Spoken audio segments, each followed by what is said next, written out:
Les sympathisants du mouvement des bulletins nuls, nous voilà réunis cet après-midi, ce 25 juin 2022, à Val-d'Oreille, dans le cadre d'un meeting, d'un rassemblement qui fait la réplique de celui qu'on a tenu il y a 3 semaines à Dondou où j'ai été. C'était le 4 juin 2022. La diaspora n'est pas insensible au vécu des Sénégalais, surtout des Fouta-Nkobé. Parce que ceux qui sont au Fouta, c'est ceux qui sont ici aussi. Les revendications des Fouta-Nkobé, ce sont les revendications de la diaspora. Nous sommes ici en France, mais quand un Sénégalais là-bas éternue, nous on s'en rime. Les doléances sont nombreuses. On est trop fatigués. Le gouvernement vraiment nous a pas suivis dans les programmes nationaux. Ça fait bientôt 62 ans d'indépendance que les Fouta-Nkobé ont toujours élu des présidents qui ne les ont pas servis. Depuis Léopold Sédar Senghor en 1960, en passant par Abdou Diouf, Abdoulaye Wade, jusqu'à aujourd'hui Macky Sall, le fils des terroirs, le fils de Foutanké, le Nedoro Bandoum, jusqu'à aujourd'hui, le Fouta n'a pas changé de visage. Abdoulaye Wade vient de parler ça en poulard, Ngario Hadjon Chanzani. Sinon, on attend nos soyi. Donc aujourd'hui, les Foutanké ont dit non. Arrêtons ce cinéma qui se passe. Arrêtons ce spectacle de désolation. Nous arrêtons maintenant de voter pour des gens qui ne nous servent pas. C'est à ça, de ça qu'est né le mouvement des bulletins nuls. Fini de faire le Fouta comme le Daral Foire en Poulard. À Dakar, ils viennent pendant les fêtes de Tabaski prendre leur mouton et partir. Le Fouta, ils viennent juste quand il y a des élections. Prendre les bulletins et partir. Donc nous on a dit non, on s'arrête. Maintenant on ne vote plus pour des gens qui ne servent pas. La diaspora est encore dans la paire. Abdoulaye vient de souligner tout de suite que nous sommes tous dans la paire. Mais on a préféré voter nul, voter sanction par les bulletins nuls. On n'a pas souhaité aller pour l'instant dans l'opposition parce qu'on n'a pas encore vu d'opposition solide qui est vraiment viable pour servir le Fouta-Nkobé, pour faire notre route, pour faire nos hôpitaux, pour faire nos casiers agricoles. Donc on a préféré dire à M. Macky Sall, à toi tes projets et programmes, à nous nos bulletins de vote. Ce 31 juillet 2022, les Fouta-Nkobé sont partis pour voter bulletin nul. C'est-à-dire pour faire la grève électorale. Ce que j'ai appris, bulletin nul, c'est grève électorale. Ou bien, autrement dit, c'est une forme de donner un carton jaune à M. Macky Sall et ses députés. Le carton jaune, c'est là, c'est le 30 juillet 2022. Et ce que j'ai vu au Fouta, c'est général. À 90%, le dernier maillot de Djorbol à Matam, les gens sont partis pour voter bulletin nul, qu'ils le sachent. On a marre de voter pour des députés qui ne nous ont jamais servi. Deux législatures passées, aucun député n'a défendu le dernier maillot à l'Assemblée nationale. On n'a entendu aucun député parler de la route du dernier maillot. On n'a jamais entendu aucun député parler des cases agricoles. Tous les leaders locaux qui sont dans l'émission sénégalaise, aucun leader n'a servi le foot des Fouta-Nkobé. C'est triste. C'est une désolation. La diaspora va emboîter le pas aux gens qui sont là-bas. Nos enfants ne peuvent pas aller là-bas. Il n'y a pas de route. Trop de risques d'accident.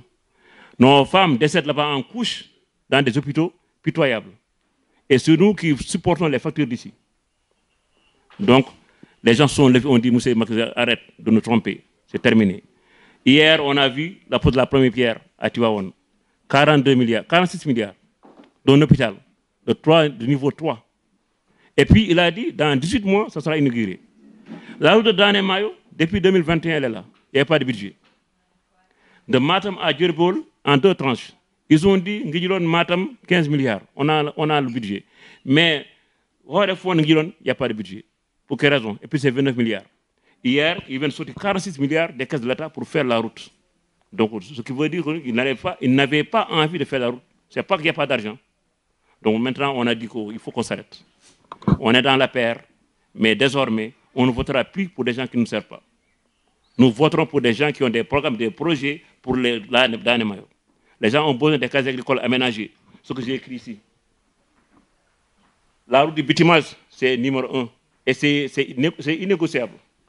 Les gens sont partis pour s'asseoir noir, chaussées noires, de A à Z. Sinon, c'est bulletin nul. Deuxième doléance, les gens sont partis pour des cases agricoles bien amélioré. On est parti aussi pour des centres de formation et pour un centre de santé moderne. On n'a pas envie à chaque fois qu'une femme veut mettre au monde un enfant d'aller jusqu'à Ourossogui, ou bien d'aller jusqu'à Mar ou bien à Dakar. La dernière fois, il y a 1 an, j'ai croisé aussi M. Moïse Sarr pour une doléance qui me tenait à cœur. J'ai dit que Macky Sall a fait Air Sénégal International, une compagnie sénégalaise, Air Sénégal. C'est notre compagnie nationale. Ils ont enlevé Corsair, qui avait des billets d'avion vraiment abordables pour nos familles nombreuses pour partir. Air Sénégal, c'est comme Air France. Pour une famille nombreuse, tu peux aller au Sénégal. J'ai rencontré le député d'Embasso en premier lieu. Il dit d'Embasso, la compagnie sénégalaise, c'est pour les Sénégalais. C'est pour les Sénégalais. Il faut réduire les billets d'avion pour des gens qui veulent aller au Sénégal, surtout pour les familles nombreuses. Nos enfants ont envie de connaître le pays. C'est eux la rêve de demain. M. Sow m'a dit de faire une pétition. J'avais lancé la pétition. Mais avant la fin de la pétition, j'ai rencontré Moïse Sarr, le ministre du Sénégal et de l'extérieur, ici à Elbeuf. Il y a des témoins ici. Je lui ai dit, M. Sarr, on en a marre des billets du Sénégal. Il faut vraiment alléger les billets pour les familles nombreuses qui vont rentrer au Sénégal. Nos enfants veulent aller tous les mois de juillet. C'est la haute saison. Un billet à 1200, 1400 euros pour un seul enfant, c'est exorbitant. Donc, pour servir les enfants, pour qu'ils connaissent le pays, connaissent leur culture, et de les utiliser dans la nation sénégalaise, il faut alléger les billets d'avion pour que les gens puissent aller tranquillement en vacances. Ce qui m'a répondu, très bonne suggestion, M. Mbouy. Je porterai ta doléance dans le ministère. Ça fait aujourd'hui 3 ans ou bien 2 ans et demi, rien n'est passé. Donc les gens, on les élit, on leur donne nos doléances, ils nous donnent des promesses, comme M. Maxel qui nous a tenu des promesses pendant des années et des années. 10 ans aujourd'hui de magistère, rien dans le maillot. Donc aujourd'hui, la diaspora s'est levée pour emboîter le pas à nos parents, à nos frères, à nos soeurs qui sont là-bas dans le local, qui souffrent. Quand eux ils souffrent, c'est nous qui souffrons. Toutes les dépenses, les factures hospitalières viennent chez nous. Les enfants partent en vacances dans des routes boueuses, dans des routes caouteuses, avec tous les accidents. Les gens en ont plus envie. Donc il faut qu'ils tiennent les promesses. Nous avons notre programme, c'est les bulletins nuls au 31 juillet 2022. Et ça, on a dit c'est un avertissement. Ce qui veut dire qu'en 2024, s'il passe au 3e mandat ou pas, il présentera un candidat ou pas, nous on votera dans l'opposition. Et on est parti pour ça. Que ça soit trop clair.